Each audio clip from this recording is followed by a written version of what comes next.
বন্ধুরা, আজ প্রায় 21-22 দিন অতিক্রান্ত হলেও বিএনপি চেয়ারপারসন ও সাবেক প্রধানমন্ত্রী দেশনেত্রী বেগম খালেদা জিয়ার সাথে তার নিকট আত্মীয়দের দেখা করতে দেওয়া হচ্ছে না। বন্দীদের যে আইনসম্মত অধিকার তা থেকেও বঞ্চিত করা হচ্ছে বেগম জিয়াকে। এই নিষ্ঠুর আচরণ কিসের ইঙ্গিত করে? বিশাল লাল দেয়ালের মধ্যে রুদ্ধ কপাট মুক্তিহীন বেগম জিয়াকে অন্তরীণ রেখে বাইরের দুনিয়া থেকেও সম্পূর্ণরূপে বিচ্ছিন্ন করার পায়তারা করছে। কারণ বন্দীরও কমপক্ষে প্রতি সপ্তাহে তার নিকট আত্মীয় স্বজনদের দেখা করার একটি সুযোগ আছে। প্রত্যেকটি বন্দী দীর্ঘদিন ধরে ঔপনিবেশিক আমল থেকেই এই বন্দীদের অধিকারটুকু সংরক্ষিত আছে। ঔপনিবেশিক যুগ, বিদেশি প্রভুদের যুগ, তারাও যতটুকু অধিকার দিয়েছে, এই ভোটার শূন্য সরকার, গণবিরোধী সরকার সেই অধিকারটুকু যাদেরকে প্রতিপক্ষ মনে করেন, বিরোধী দলের প্রধান নেত্রী বেগম জিয়া 3 বারের প্রধানমন্ত্রী, তার প্রতি এই অবিচার, নির্মমতা, নিষ্ঠুরতা প্রদর্শন করছে। তাকে সেই অধিকারটুকু দেওয়া হবে। 7 দিনের জায়গায় 15 দিন করা হয়েছে শুধুমাত্র বেগম জিয়ার সাথে তার আত্মীয় স্বজনদের সাক্ষাতে। কেন? বেগম খালেদা জিয়া দেশের জনপ্রিয় নেত্রী, এটা সহ্য করতে পারছেন না। এই কারণেই তার প্রতি এই নিষ্ঠুর ব্যবহার। এখন 15 দিন অতিবাহিত হলেও দেখা করতে দেওয়া হচ্ছে। কেন এত ভয়? কেন এত শঙ্কা সরকারের? তার নিকট আত্মীয় ভাই বোন, ভাইয়ের ছেলে মেয়ে বা বোনের ছেলেরা দেখা করবে, এই অধিকারটুকু দিতেও ভয় পায় কেন এই সরকার? যদি জনসমর্থিত সরকার হতো, যদি সুষ্ঠু নির্বাচনে প্রকৃত ভোটের মধ্যে দিয়ে সরকার হতো, তাহলে তারা এই ভয় পেত না। আজকে মিথ্যা জয়ের অহংকারে দম্ভে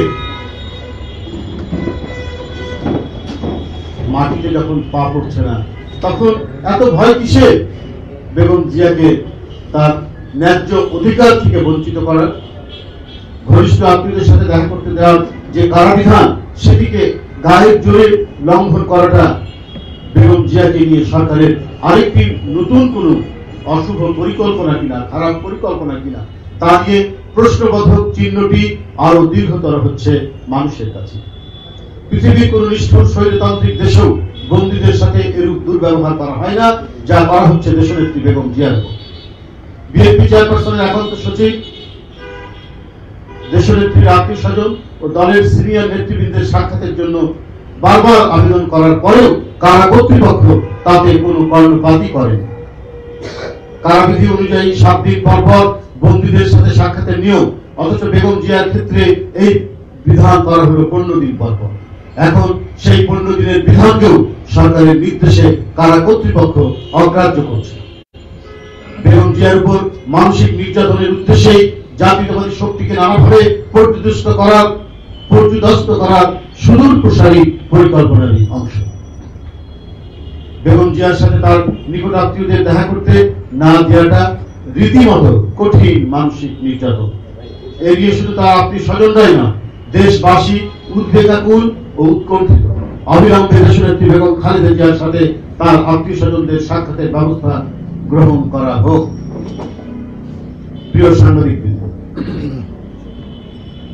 নির্বাচন পূর্বপর ব্যাপক সহিংসতা, রক্তপাত, ধানের শীষের প্রার্থীদের উপর গুলি ও ধারালো অস্ত্রের আঘাতে ক্ষতবিক্ষত করা, ধানের শীষের নেতাকর্মী সমর্থকদের উপর নির্বিচারে আক্রমণ করে রক্তাক্ত করা সহ ধানের শীষের প্রার্থী সহ নেতাকর্মীদেরকে পাইকারি হারে গ্রেপ্তার, আদালত ব্যবহার করে প্রার্থিতা বাতিল সহ ভোটের নামে নিষ্ঠুর তামাশায় শুধু দেশবাসী নয়, আন্তর্জাতিক সম্প্রদায় ক্ষুব্ধ ও প্রতিবাদ সোচ্চার।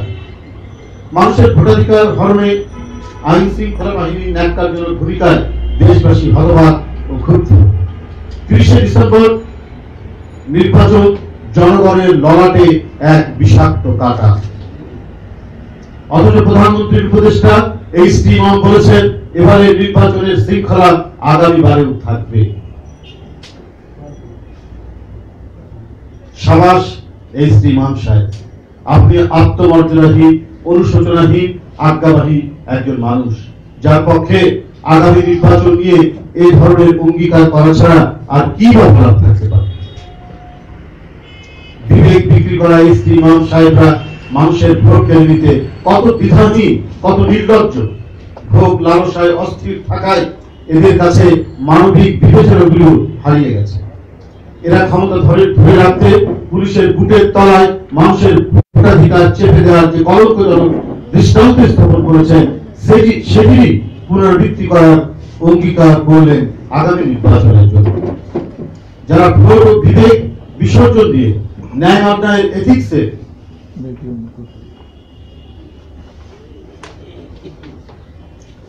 ধার ধারেন না, কেবল তাদের দ্বারাই পূর্বে সংগঠিত যে কোনো ঘৃণ্য কাজেরই পুনরাবৃত্তি হওয়াই সম্ভব। তবে আমি সুস্পষ্টভাবে বলতে চাই, জনগণের অধিকারের পক্ষে আমাদের উচ্চারণ থামবে না। জনগণের উপর জবরদস্তি করে ভোটাধিকার কেড়ে নেওয়ার বিরুদ্ধে আমাদের প্রতিরোধ দুর্বার গতিতেই এগিয়ে যাবে। এদেশের ইতিহাস বিদেশি প্রভু ও স্বৈরাচারী শাসনের বিরুদ্ধে রক্ত ঝরার সংগ্রামের ইতিহাস। সুতরাং বর্তমান মহা চালিয়াতি বিরামহীন ভোট ডাকাতির নির্বাচনে তৈরি নিষ্ঠুর কর্তৃত্ববাদী শাসন, গণতন্ত্র হরণ ও বিরোধী দল মত নিধনের বিরুদ্ধে জনগণের প্রবল আন্দোলনের খরস্রোত ফিরে আসবে। সুমিত সাংবাদিক, গত পরশু মিথ্যা মামলায় হাজিরা দিতে গেলে কক্সবাজার নিম্ন আদালত কুতুবদিয়া উপজেলার বিএনপির সভাপতি জালাল আহমেদ সহ 14 জনের জামিন নামঞ্জুর করে কারাগারে প্রেরণ করেছে। আমি এই ঘটনায় গভীর উদ্বেগ প্রকাশ করছি এবং অবিলম্বে তাদের বিরুদ্ধে দায়েরকৃত মামলা প্রত্যাহার সহ নিঃশর্ত মুক্তির জোর দাবি জানাচ্ছি।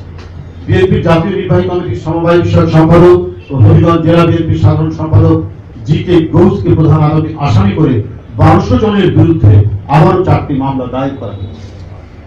এই মিথ্যা ও রাজনৈতিক উদ্দেশ্য প্রণীত মামলা দায়েরের ঘটনায় আমি তীব্র নিন্দা ও প্রতিবাদ জানাচ্ছি এবং অবিলম্বে তাদের মামলা প্রত্যাহারের জোর দাবি জানাচ্ছি। বন্ধুরা, এই বক্তব্য আমি একটা জিনিস আপনাদের সাথে একটু কথা বলতে চাই।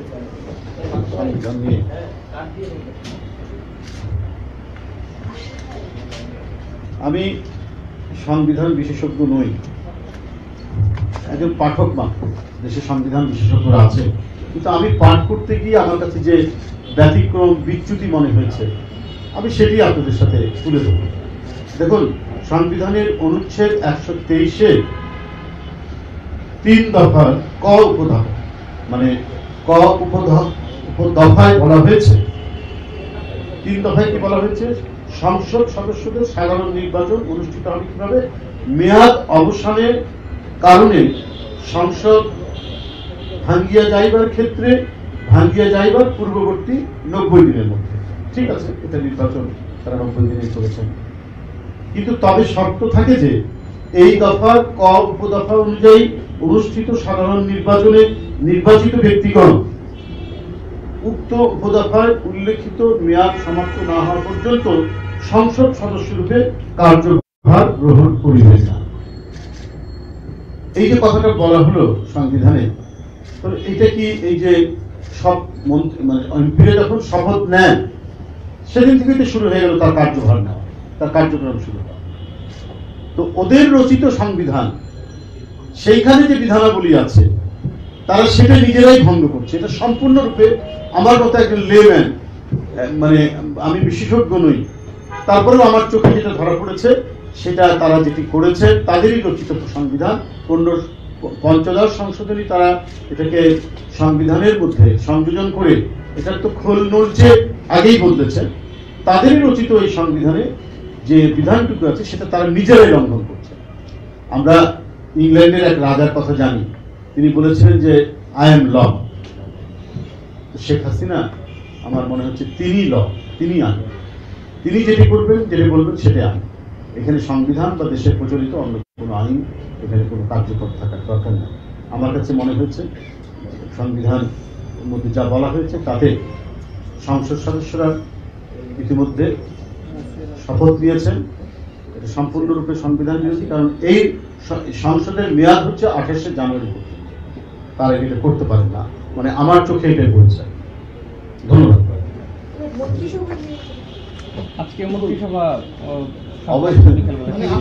মহা জালিয়াতি, মহা কি ভোট ডাকাতি নির্বাচনের মন্ত্রিসভা নিয়ে আমার কোনো নাই। ধন্যবাদ।